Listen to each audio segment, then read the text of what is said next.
What's going on, people? I would like to welcome all of you to another Q11 edition of the Talk to Q radio show. My name is Quincy, and this is my show.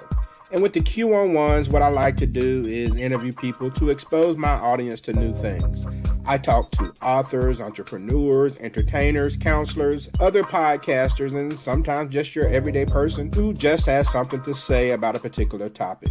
So it's an opportunity for you to get to know these people up and close and learn their story.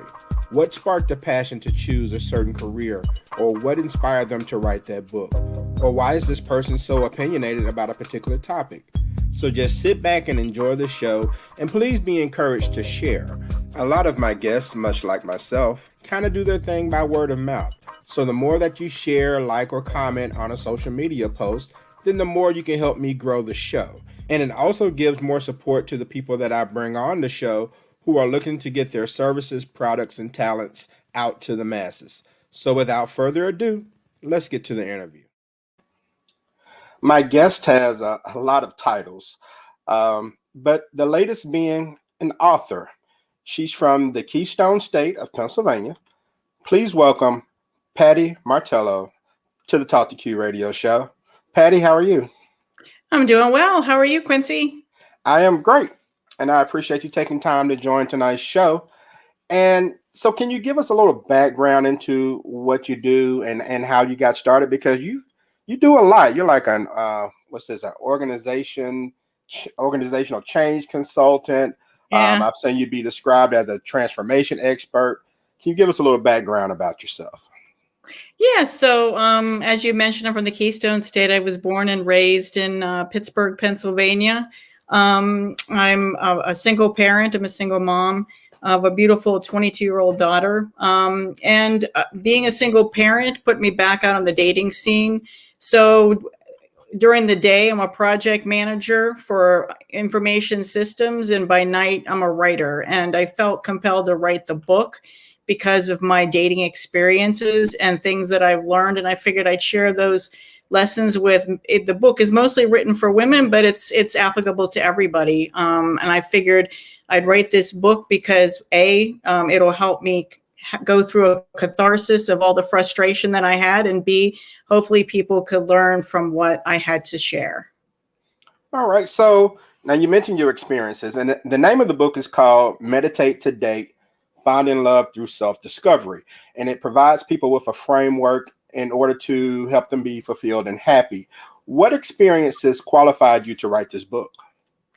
It's my personal experience and the fact that I figured out a way to solve my own problem. I'm not, like I mentioned, even in the book, I'm not a shaman or a guru or a psychologist or even formerly a meditation teacher, but I felt that what I had to write could help other people because what I used works for me, and I figured it could work for other people.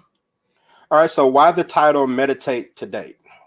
Well, whenever I decided to take a break from dating, because I was so frustrated because I was swiping left and right online and coming across some very unsavory characters, and I went on a lot of bad first dates. And then when I would go past a couple dates and maybe have a quasi relationship, I would discover things about the people I was dating. One of them was actually a white collar criminal. So, oh my goodness. Yeah, so that's kind of what, like he wasn't even who he said he was. His name was wrong. So those women of you out there, when you do your search for men and you think they meet the criteria of not being a criminal, it could be that you're searching on the wrong name. Oh my goodness. So I figured, I learned a lot from that experience, and I figured a way to make it work. Meditate came about because when I did take a break from dating, I threw myself into self-improvement. So meditation, journaling, and meditations would help me kind of quiet the chatter in my brain and slow down and stop running around like a crazy person trying to find the one, and realize I really need to figure out who I am first before I can find the person that would be a good match. I think it was just attracting the wrong people because I didn't even really know what I wanted. And see, and that's very important, something you hit on there. And I guess that's the self-discovery part of the title. And self-discovery is very important when it comes to dating, but most people aren't quite sure where to begin with it. What steps need to be taken in order for a person to transform themselves into a successful dater to attract the right people? Well, number one, I think that whatever you're doing, if it's not working, you need to just stop and take a break, because what is the big hurry? And rather than waste time and energy on people and circumstances that are not going to pan out for you, or it's going to cause a lot of heartache, just take a break and go within. And then once you take the break, now part of the taking the break is you have to realize that a change needs to happen. And a lot of times people know that they need to change, but they don't change because they think they say they rather know the devil than the unknown angel. So you know what you're dealing with. You're like, okay, well, I deal with this. I get this. So you have to recognize that a change needs to happen. And then you have to commit to it. So it's like you have to seriously sit down and say, it's something, I'm going to do something differently because what I'm doing isn't working. So obviously I got to try something else. Okay, but is it in our nature to settle? I mean, No. essentially, is that what we're doing? Just settling for, like you said, the devil we do know? Oh, you mean settle? I thought you meant like settle, relax, settle. No, Not no. settle. Oh, we all do that, I think, because I think we're all afraid to be alone. Or we feel that by being with somebody, our plus one, that validates us. Or we're not lovable if we don't have someone at our sides. I mean, I think society is changing a lot, especially for women, because even when I was younger, like in my 20s, it was like, well, when are you getting married? Why don't you have a boyfriend? Now I think women are becoming a lot more independent and less dependent on that ring on their finger, and really figuring out what they want. And that's probably why women are having babies even later now, because they realize there are a lot of things that they want to do before they settle down, because they have things that they want to accomplish as well. Okay. And now, so you have people who love projects. And when I say that, I don't mean, do it yourself home projects. I mean, trying to take someone and change them into what you want. And you have those who ignore the red flags and they stay in loveless relationships. And you have those who think that real love doesn't even exist at all. So how do you break those cycles to help people believe that not only can they find love, but they're worthy of it as well? Well, self-love is the most important thing. And meditation kind of helps you get in touch with that, because you start to accept who you are by being quiet within your mind, and really hearing your negative self-talk. So when you're meditating, for example, you'll notice, because everyone says, oh, am I doing it right? Because I'm having all these thoughts in my head. Yeah, you're going to get thoughts in your head. You just push them out and try to clear your mind. And so when those thoughts come in your mind, you realize you're really beating yourself up. Like, you don't have high self-esteem. You're saying all these bad things about yourself. And so when you go into the world with that negative attitude about yourself, you're going to attract people that like that negative part of who you are, not the positive person that really knows that, they are worth something. They should love themselves. And you don't have to do anything to be loved. You should just be loved because you are, not because of everything you do and all the hoops that you jump through or what you have to prove to the world. And that's hard for people, because we live in a very competitive society, and a society filled with my voice. I just lost my voice. Uh-oh. Society with all the social media and all your phones and the constant distractions. So there are just so many things that are competing for our attention as well, which kind of get in the way. Yeah. Now, one of the things you mentioned, social media, and one of the things I see a lot of are people who seem like they're making excuses. They always seem to finger point and things of that nature. Can this book help people get past that point to maybe look more at themselves instead of trying to place the blame on others?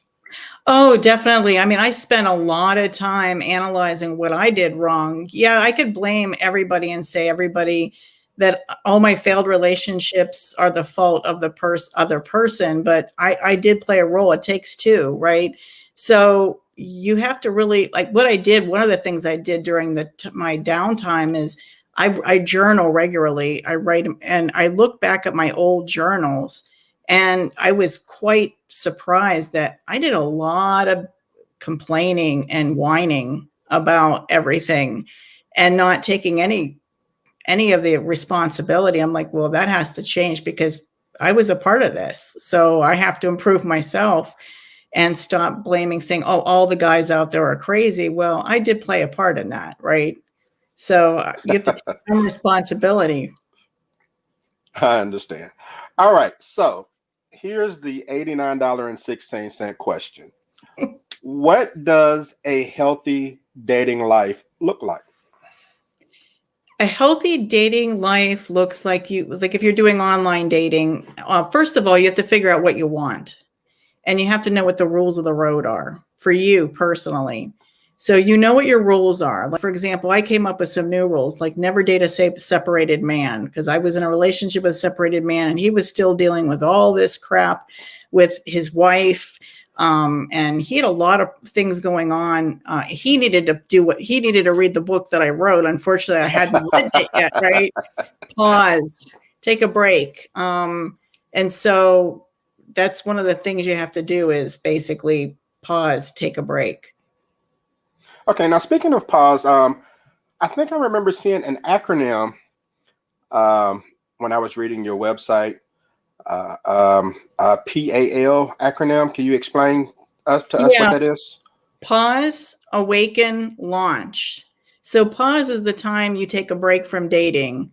And then awakening is the process of meditating, journaling, examining all the mistakes you've made. And then launching is when you basically face your fears, stop the blame game, stop feeling guilty, and then define exactly what you want, and then go out and get it. Okay. All right. So, Pattie, again, the book is Meditate to Date, Finding Love Through Self-Discovery. And by the way, I got one. And so let everyone know where they can find you and where they can get the book.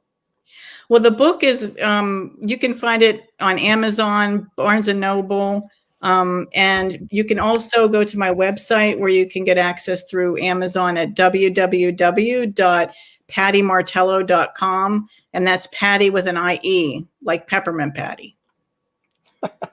Okay, peppermint Pattie. I like that. All right. Well, Pattie, it's been a pleasure to speak with you. And I actually just got my copy today. So I will be looking at this when I go on vacation soon. And I'll have to let you know what I think. Well, thank you very much. Enjoy your vacation. Where are you going? And Savannah, Georgia. Oh, good. Enjoy. So, well, I want to thank you for joining this Q-on-1 edition of the Talk to Q radio show. And again, everyone, be sure to check out the book, Meditate to Date, Finding Love Through Self-Discovery.